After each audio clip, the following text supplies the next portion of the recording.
In this demonstration, you're going to see how to create a virtual machine.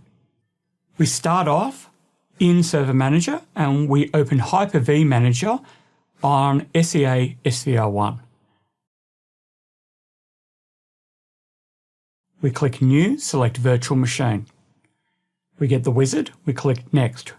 We give the virtual machine a name, SEA VM Gen 1.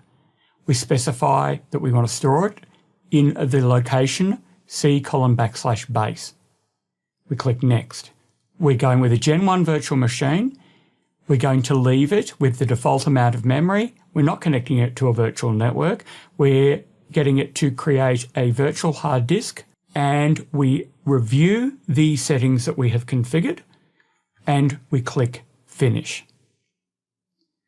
Hyper-V then goes off and creates a basic virtual machine with all of the settings that we've configured. What we do now is we open up a PowerShell session. We remote across to SEA SVR1. And then we get the information about the virtual machine that we've just created.